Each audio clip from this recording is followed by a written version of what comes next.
What's up, YouTube? It is RS Mario here, bringing you the very first episode of something I hope goes on for a long time, and that is my new gaming show, Talk Gaming. Alright, so this is a little bit different from the average stuff I do here on the channel. No, this is really about gaming in general, and I take several stories from across the gaming the gaming industry, and I bring them here. I bring them to you. Talk gaming. Let's go.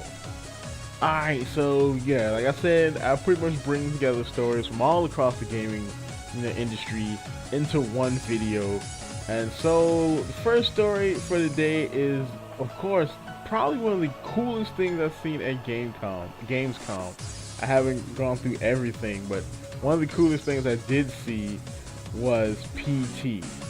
PT is basically like it's kind of like a precursor to the reboot of Silent Hill called Silent Hills, and this is actually being done by Guillermo del Toro and Hideo Kojima, which is freaking awesome.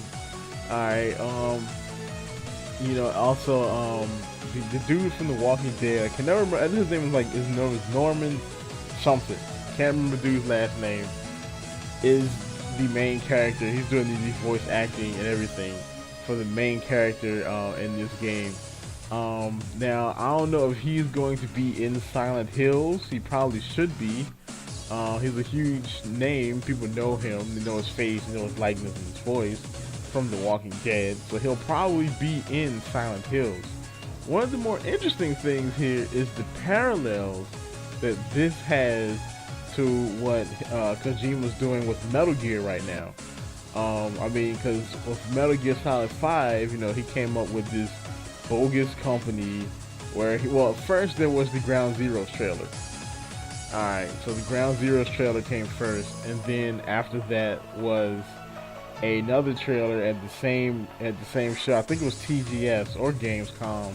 I know it wasn't E3, but I think it was TGS, where he unleashed the first Ground Zeroes video, and then there was another video that was released called Phantom Pain, and it was by Moby Dick Studios, and then we had all the shenanigans that Hideo Kojima came up with to troll everybody, but actually it was just Metal Gear Solid 5, and it was all connected, it was insane. And he came on, he did this entire thing to kind of like camouflage Metal Gear Solid 5, and it was all kind of hints and stuff. Same thing kind of goes with this. PT is kind of like a precursor to Silent Hills, the way that Ground Zeroes was a precursor to Phantom Pain. He even says that that Silent Hills will look and play even better than PT does, which is incredible, seeing as though I think PT actually looks better than Metal Gear Solid 5. Next story we have is another Konami story, and this one's a pretty kind of a bummer of a story. This one is Konami cancels a Metal Gear remake. There was a small studio called Outer Heaven Productions that was making a Metal Gear Solid, not Metal Gear Solid, a Metal Gear game, a Metal Gear remake or remaster of the original Metal Gear on MSX. So they actually went to great lengths to do this game. They actually had David Hatter to do the voice of Snake. He was actually going to be the script writer because he does write scripts too. They actually had developers from Square Enix and Ubisoft willing to work with them for level design and characters and art. I mean, this was a full-fledged project here. It even had an okay from Konami as long as there was no profit involved. There was a soundtrack coming from Sony. Like, it was insane. This was not just a fan project. This was a big-time project. And, it just kind of like, Konami just canceled it. Like, all throughout the project's development, there was kind of like this thing at Konami where some people did not want the project to go through. Other people, they kind of approved of the project and approved of it initially, But then they asked the studio to send them kind of like a dev box or a demo of what the project was and how far it was going. You know, that's when they found out that David Hayter was contacted into the project and all this type of stuff. Then they canceled it. I don't think now the developers don't believe it was because of Hayter's David Hayter's involvement with the project. You know, it could have been something else because there's also been rumors of possibly a Metal Gear remake coming out of Konami as well. Yeah, so this project had some pull. And speaking of some pull, Nintendo and the Pokemon Company are about to pull major money here with this idea. And the third story here we have for you on the show is Pokemon trading card game is coming to iPad. I'm like, really? You know, I was just like going through like, you know, my old Pokemon cards, and I was gonna start a small eBay store, you know, selling, you know, Pokemon cards and possibly trading. You know, if you want to, you know, hit up my eBay listings for my cards, it's right here on the description. Now, it's going to be in the description, and it's going to be an annotation on the screen somewhere. You know, but yeah, you know, I was gonna start one of those, you know, and I was just looking through my cards, going through all these memories and stuff, and then I come online to do research for this, and I found out that this happened during Worlds. So they just announced that yes, there will be a Pokemon trading card game coming. Well, the Pokemon trading card game, it's already on PC, is coming to iPad. Okay, that's gonna be incredible. Because I played a little bit of the game when it first came to PC. I actually bought a structure deck, which is basically an already made deck. You know, it's kind of like the bones of a deck, you know, that you're gonna make in the Pokemon trading card game. I actually bought one of those for the first time in I don't know how many years, and just to play this game. It was actually pretty cool.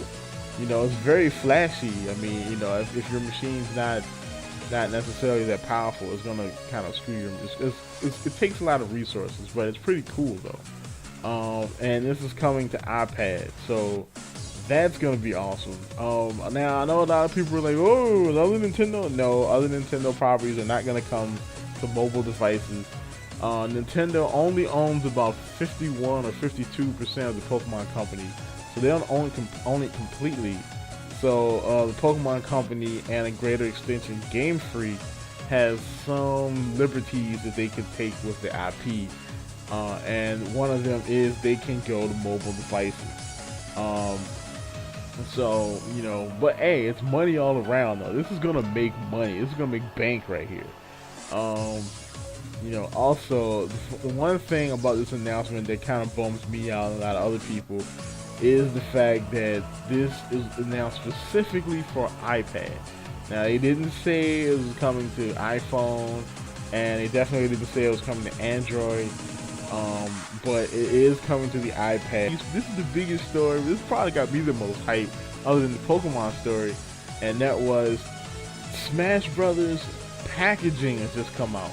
So the 3DS Smash Brothers game, there's some stores in Japan are actually selling the game, the digital vouchers for the game, and they actually come in their own type of packaging.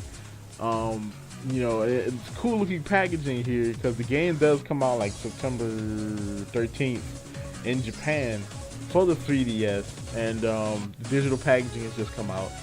And one thing a lot of people have realized on here is the Konami logo or anything referencing Konami is not on the game. Now, in Brawl,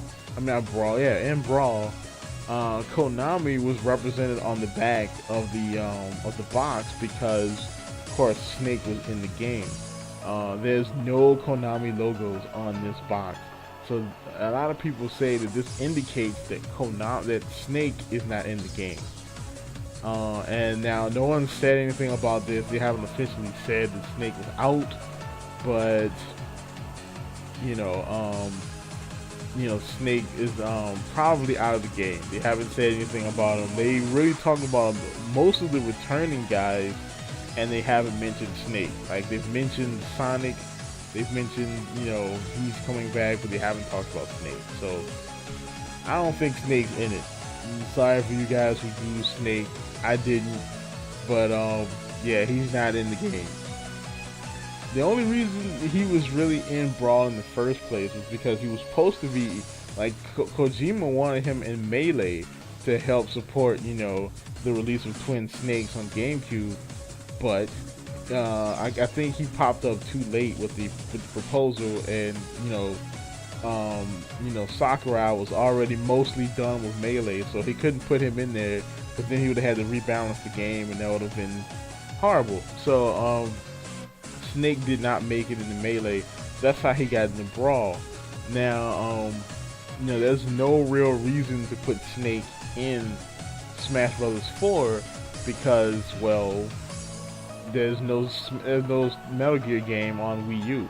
The only Metal Gear game we have in this generation of Nintendo is Metal Gear Solid 3 on 3DS. Other than that, that's it. Metal Gear Solid 5 and Ground Zeroes are skipping the Wii U. So there's no real reason to put, Snake in the game. So he's probably not in there. Yes, it has to end sometime. Just like this episode. So, yep, this is it. This is pretty cool, reporting on stuff I don't usually, talk about on the channel. But, yeah, so if this works out, there will definitely be episode 2. I'll be doing this every Wednesday, usually, hopefully around the same time. But, just, like, comment, subscribe, please subscribe, and, keep it real. Oh, and watch out for, the next episode of Talk Gaming.